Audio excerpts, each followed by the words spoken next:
ಸ್ನೇಹಿತರೆ ಎಲ್ಲರಿಗೂ ನಮಸ್ಕಾರ. ನಾನು ನಿಮ್ಮ ಮರ ಕೆಲಸಗಾರ ಸೈಯದ್ ಮಾತಾಡ್ತಾ ಇರೋದು. ಇದೊಂದು ವಿಡಿಯೋ ನಿಮ್ಮ ಮುಂದ್ಗಡೆ ಪ್ರಸಾರ ಮಾಡ್ತಾ ಇದ್ದೀನಿ. ಖಂಡಿತವಾಗಿ ಪೂರ್ತಿ ವಿಡಿಯೋ ನೀವುಗಳು ನೋಡಿ. ಈ ಶಾಲೆ ಬಂದು ಇದು ಸರ್ಕಾರಿ ಶಾಲೆ, ಇದು ಯಾವುದೇ ಅನುದಾನಿತ ಶಾಲೆ ಅಲ್ಲ ಅಥವಾ ಯಾವುದೇ ಒಂದು ಪ್ರೈವೇಟ್ ಶಾಲೆ ಅಲ್ಲ. ಇದು ಸರ್ಕಾರಿ ಶಾಲೆ.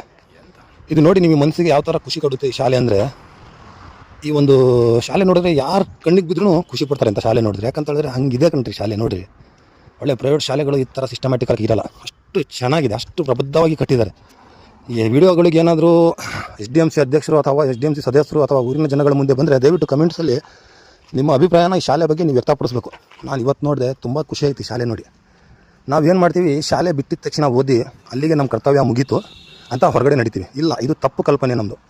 ಅಲ್ಲಿಗೆ ನಮ್ಮ ಕರ್ತವ್ಯ ಶುರುವಾಗೋದು ಶಾಲೆ ಬಗ್ಗೆ. ಯಾಕೆಂದರೆ ಆ ಶಾಲೆಯಲ್ಲಿ ಓದಿದ್ದೀವಿ, ಹೋದ್ಮೇಲೆ ಮುಂದಿನ ನಮ್ಮ ಜೀವನವನ್ನು ಬೆಳೆಸಿಕೊಳ್ಳಲು ಯಾವುದೋ ಒಂದು ಕೆಲಸ ಕಲಿಯೋಕೆ ಹೋಗ್ತೀವಿ ಅಥವಾ ಯಾವುದೋ ಒಂದು ಬಿಸ್ನೆಸ್ ಮಾಡ್ತೀವಿ. ಆದರೆ ನಾವು ಓದಿರುವಂಥ ಶಾಲೆಯನ್ನು ಯಾವತ್ತೂ ನಾವುಗಳು ಮರಿಬಾರ್ದು.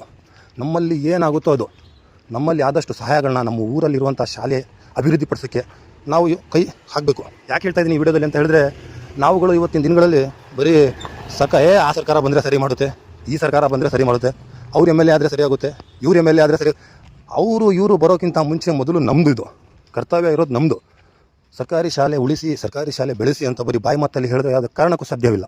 ಆ ಸರ್ಕಾರಿ ಶಾಲೆಯನ್ನು ಉಳಿಸುವ, ಬೆಳೆಸುವ ಸಂಪೂರ್ಣವಾದ ಒಂದು ಅಧಿಕಾರ ನಮ್ಮಗಳಿಗಂದರೆ ಊರಿನ ಸದಸ್ಯರಿರಲಿ, ಊರಿನ ಮನೆಯವರಿರಲಿ, ಆ ಗ್ರಾಮದಲ್ಲಿ ಯಾರೆಲ್ಲ ವಾಸವಾಗಿದ್ರೆ ಅವರೆಲ್ಲರಿಗೂ ಇದೊಂದು ವಿಡಿಯೋ ನೋಡಿ ಅರಿತುಕೊಳ್ಳಿ. ಯಾಕಂತ ಹೇಳಿದ್ರೆ, ನಾವು ಶಿಕ್ಷಣ ಸಚಿವರೇ ಬಂದು ರೆಡಿ ಮಾಡಿಸ್ಬೇಕು ಅಥವಾ ಗೌರ್ಮೆಂಟಿಂದಾನೇ ಬರಬೇಕು. ಗೌರ್ಮೆಂಟಿಂದು ನಾವು ಆಸೆ ಬಿಟ್ಟಾಕ್ಬಿಡ್ಬೇಕು. ಅದು ಯಾರೇ ಇರಲಿ, ನಮ್ಮ ಊರಿನ ಶಾಲೆ ಅದಕ್ಕೆ ಏನಾದರೂ ಅಭಿವೃದ್ಧಿಗೆ ಬೇಕಾ, ನಮ್ಮಲ್ಲಿ ಕೈಯಲ್ಲೂ ಆದಷ್ಟು ಹಣ ಕೊಟ್ಟು ನಾವು ಸಹಕರಿಸಬೇಕು. ಸರ್ಕಾರದಿಂದ ಏನು ಅನುದಾನ ಬರುತ್ತೋ ಅದು ಬರಲಿ. ಆದರೆ ಏನು ಹೇಳಕ್ಕೆ ಇಷ್ಟಪಡ್ತಾ ಇದ್ದೀನಿ ಅಂತ ಹೇಳಿದ್ರೆ, ನೋಡಿರಿ, ಇಂಥ ಶಾಲೆಗಳು, ಈ ಥರ ಒಂದು ಬೆಳವಣಿಗೆಯಲ್ಲಿ ಶಾಲೆಗಳು ಇಷ್ಟು ಒಂದು ಚೆನ್ನಾಗಿ ಕಟ್ಟಿಬಿಟ್ರೆ, ಇಷ್ಟು ಚೆನ್ನಾಗಿ ಮಾಡ್ಕೊಬಿಟ್ರೆ ಯಾವುದೇ ಕಾರಣಕ್ಕೂ ಯಾರೂ ಸರ್ಕಾರಿ ಶಾಲೆ ಬಿಟ್ಟು ಬೇರೆ ಶಾಲೆಗಳಿಗೆ ಮಕ್ಕಳನ್ನ ಸೇರಿಸಲ್ಲ. ಯಾಕಂದರೆ ಪ್ರತಿಯೊಂದು ಸವಲತ್ತು ನೋಡಿ, ಶಾಲೆ ಎಷ್ಟು ಚೆನ್ನಾಗಿ ಕಾಣ್ತೈತೆ.